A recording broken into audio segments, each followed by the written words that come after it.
The following video is a reading that I did using astrology along with Edgar Cayce's interpretations of astrology. And it's very interesting and it's a very different type of reading than I normally do, but I wanted to share it because I thought it was interesting and something. The person that I did do this reading for, I am close with them, so I do know their past. So I hope you enjoy. Let me know what you think. And if you were interested in something like this, my link is below to schedule an astrology session.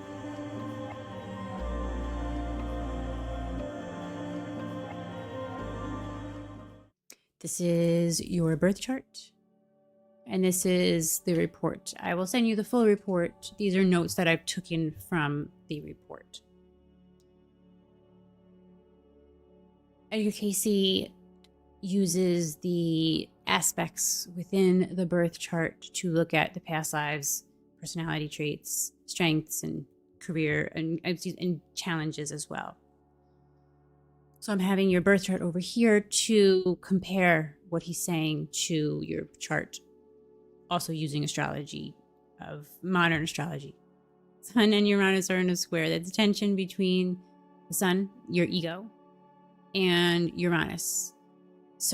Your search for freedom. So your ego and your search for freedom, there's some tension.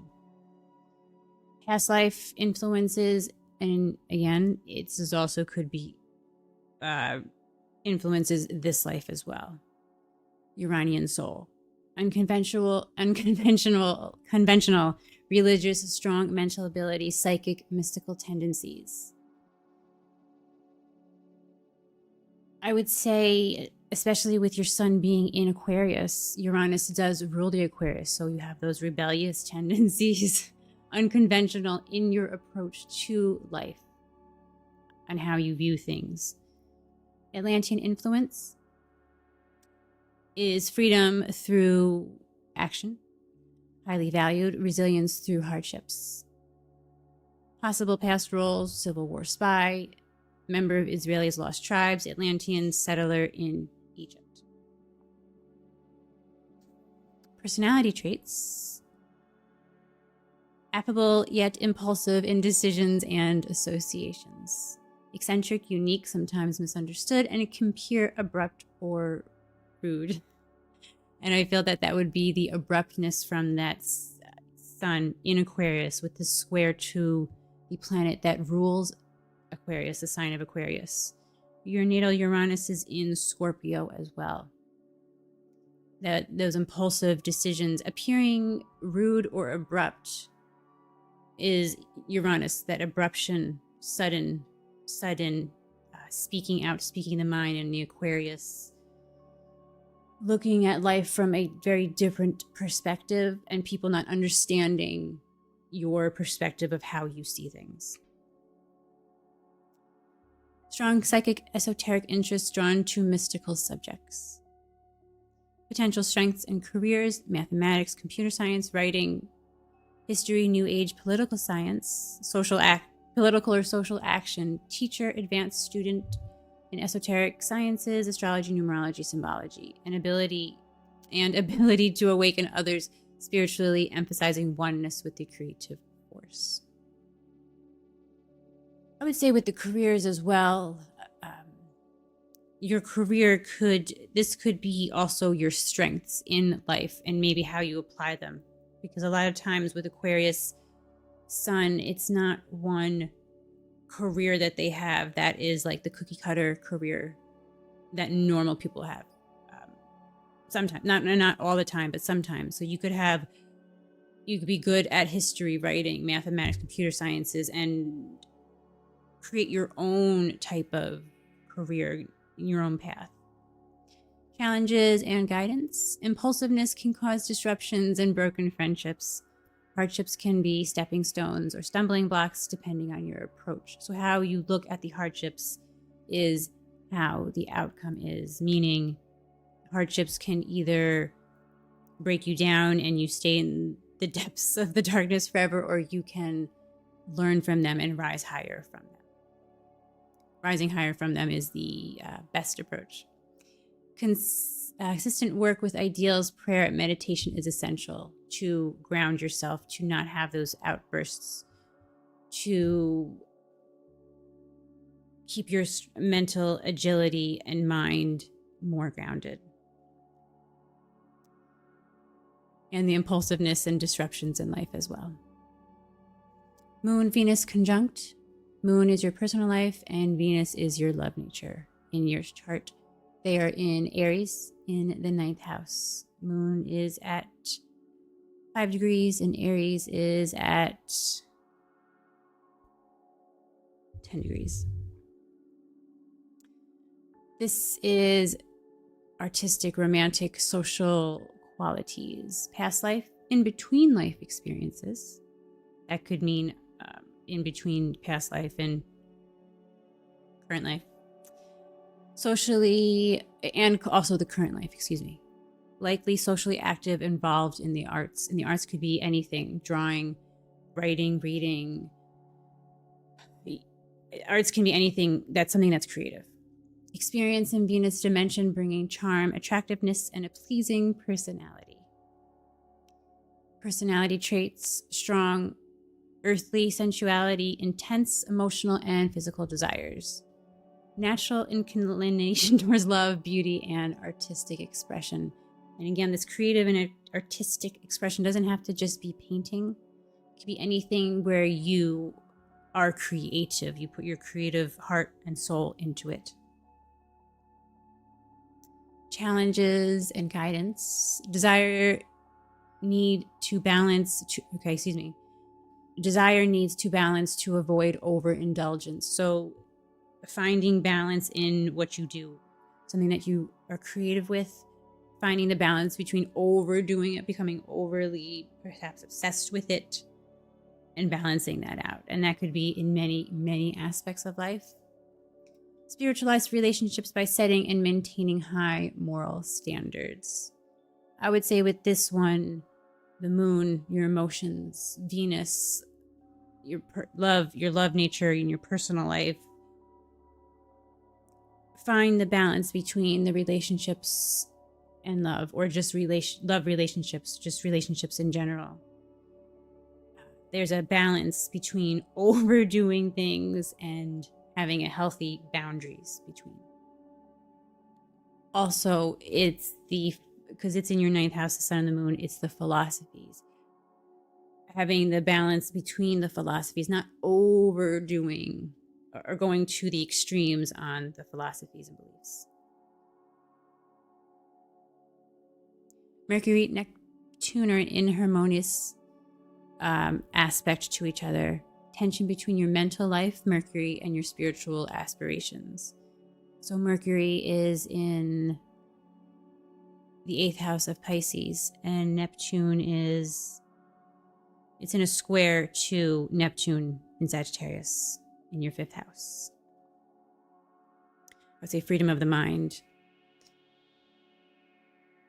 Past life and between life influences. Spiritual experiences is Neptune, the stopover in Mercury dimension before birth. One thing I do want to point out to you is that Edgar Cayce he did a lot of readings, when he was sleeping or under, and he did see people in different dimensions, different lifetimes, different places. So if it sounds strange for me to say a stopover in Neptune, this is Edgar Cayce's, what he has seen. Developed a great imagination, visions, and high ideals. Personality traits and challenges. High intuitive and hypersensitivities to environment and others' thoughts. And this is something that you could be unaware of at times, taking on other people's emotions, taking on the energy when you go places, suddenly being mad or your mood changing and not understanding why. Being aware of that will be very helpful.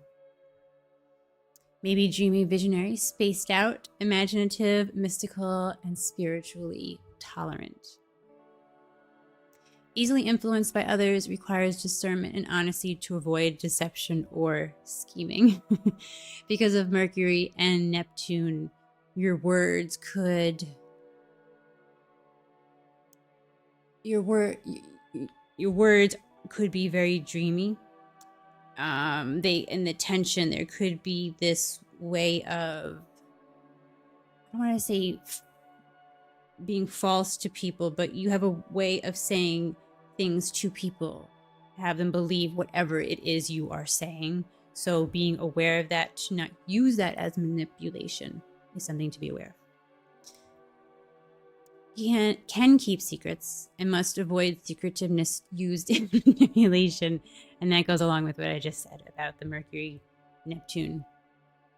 Because Mercury in your chart is in Pisces. Neptune rules the sign of Pisces. Neptune is, it's mutual reception. So both of these planets are boosting the energy of each other. The 8th house, the secretiveness, the 5th house, the creativeness. Words are creative, deeper meanings, perhaps meanings that people don't quite understand, and that could be part of the scheming or manipulation. And it's just something to be aware of. But I'm sure you already know about that. Guidance and strength development. Apply willpower to focus and channel high ideals constructively. Cultivate discernment, spiritual awareness, and self-confidence. Embrace mystical insights and tolerance for diverse beliefs. And remedy, carry or wear a white crystal, harmonize and stabilize mental, spiritual energies. For this crystal, I would say quartz crystal, because that is it's a crystal that can magnify the energies of any other crystal or take on those energies of other crystals. So that, I would say, would want to be the best to wear.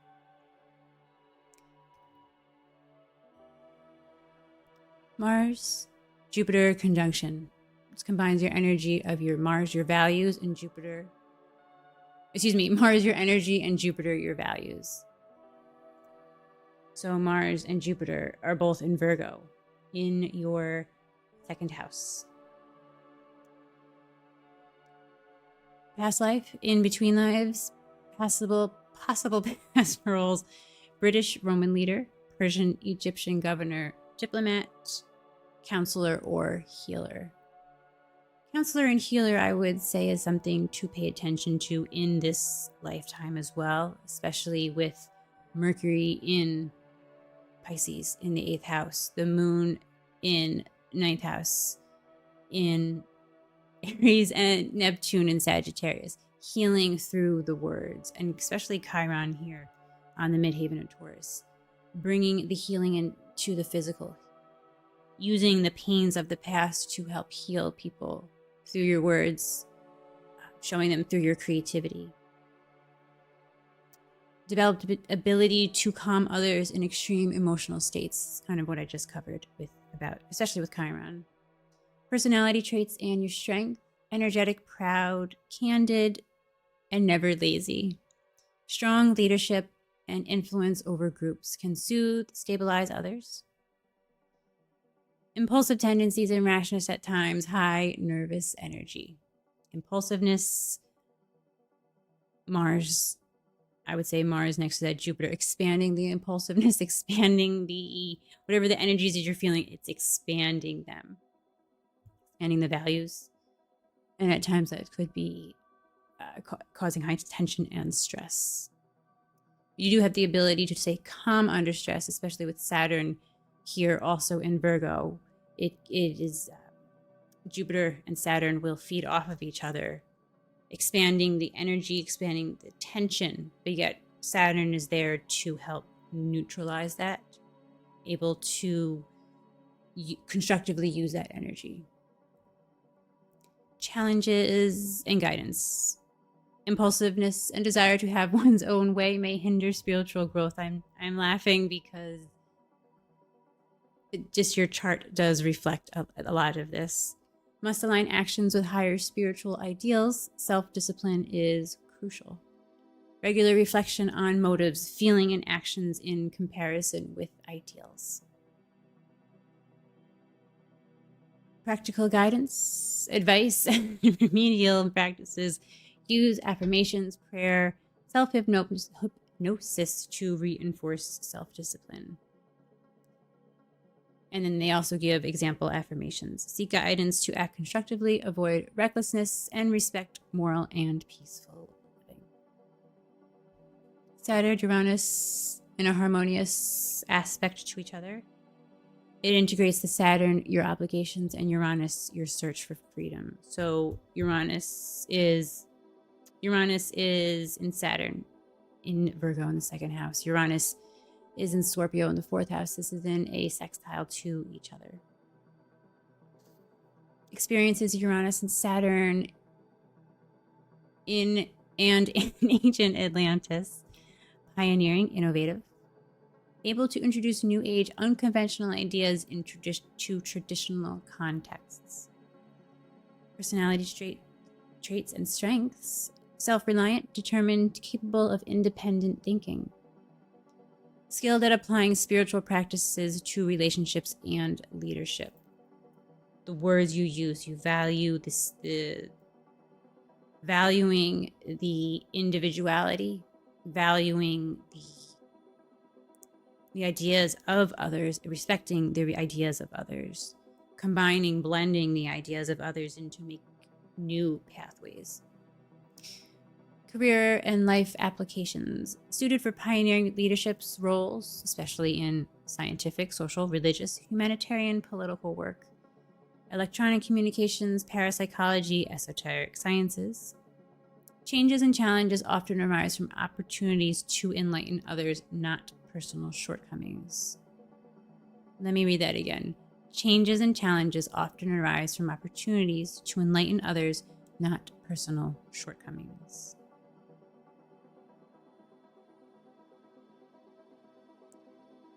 So when there's opportunities to enlighten others, it could be through the challenges. It gives you the opportunities to enlighten others through those challenges in your life, through the words, again, through that Chiron. Personal challenges, sharing them with others to help enlighten them, to help heal them.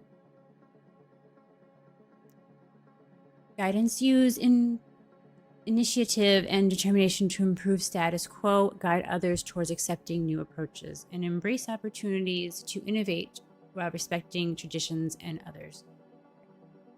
Saturn and Neptune are in an inharmonious tension. This is tension between Saturn, your obligations, Neptune, your spiritual aspirations and ideals. Saturn is in Virgo in the second house, and Neptune is in your fifth house, Sagittarius. This is a square. Past life. In between influence experiences in Saturn and Neptune dimensions, possibly including monastic or spiritually inclined lives, maybe being a monk.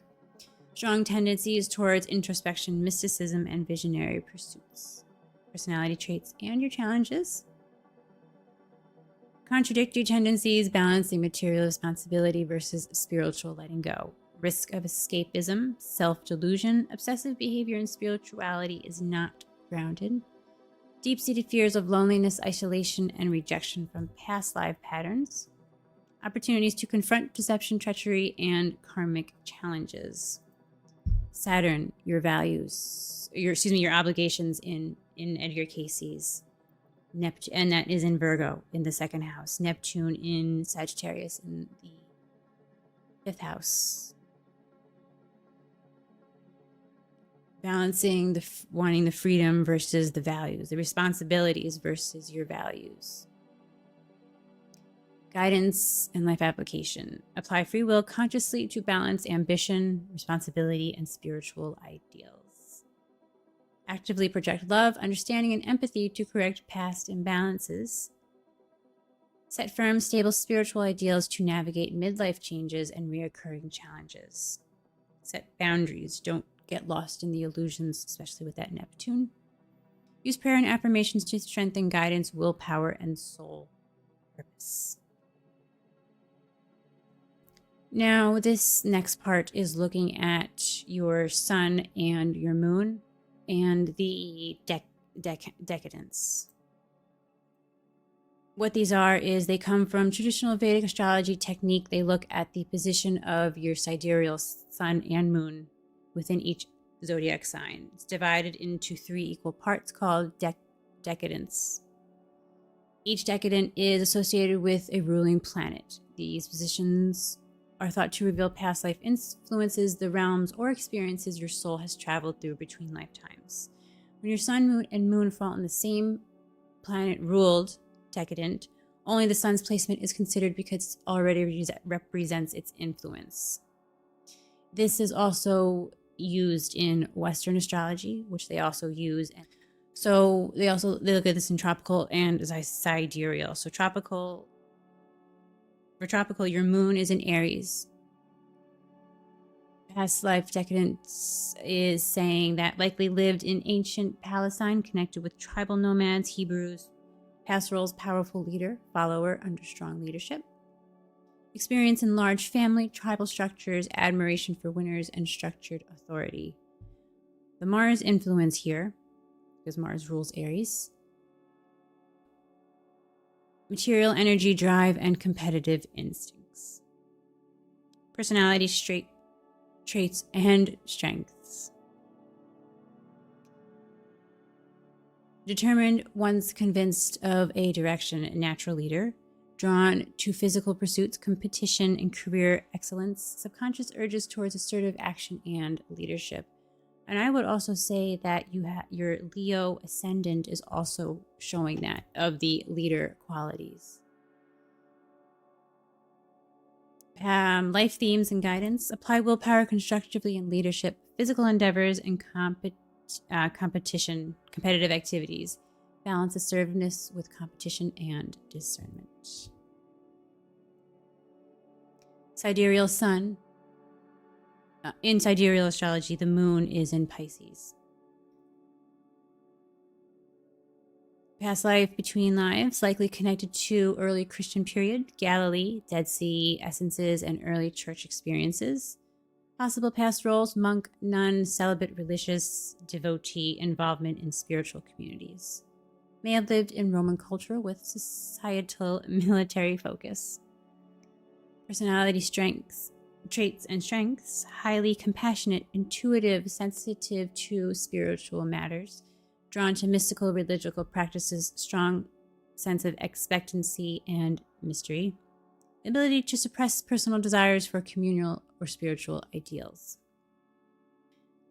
Now, looking at this report, intuitive psychicness has come up quite a number of times, and I would say that it's something to pay attention to if you don't at this time, or if you ignore it, because sometimes we ignore those feelings, like in your stomach or wherever it comes from, just the knowings, something to truly pay attention to. Life theme and guidance. Use spiritual discernment as a guide for actions and decisions. Balance compassion and passivity by expecting personal energy constructively, and embrace mystical intuitive abilities, Neptune, higher wisdom, Jupiter, for guidance. And your sidereal sun is in Aquarius, decadent. I don't think I'm even pronouncing that word correctly. Decant. Is Aquarius co-ruled by Uranus and Saturn. Past life in between lives. Strong Atlantean connection. Experience in Uranus realm after Atlantis. Clairvoyant, psychic, metaphysical, scientific, technical, logical abilities. Personality traits and strengths. Highly original, visionary, and sometimes extreme in urges. Potential for fame or infamy, evolution or revolution, service or self-interest. Theme, life theme and guidance. Consistent application of guiding ideals is essential to channel talents constructively. Balance originality and extremes through disciplined, conscious choices. I would say that is that Uranus, that Aquarius energy, and that Saturn, having the balance, the discipline to channel your talents in a constructive way that is helpful for the humanity, helpful for people. And I would say that would be especially true with sharing the challenges of life, helping others with them with your words and guidance and beliefs. So that is the reading. I hope you enjoyed this. I hope you got a lot out of it. I hope you guys enjoyed. If you're looking for an astrology reading, a regular astrology reading, or something similar to this that uses the Edgar Cayce influence, my link is in the description below. Schedule an appointment and we can look at your present, past, and your future. Thanks for watching, guys. Like, subscribe, and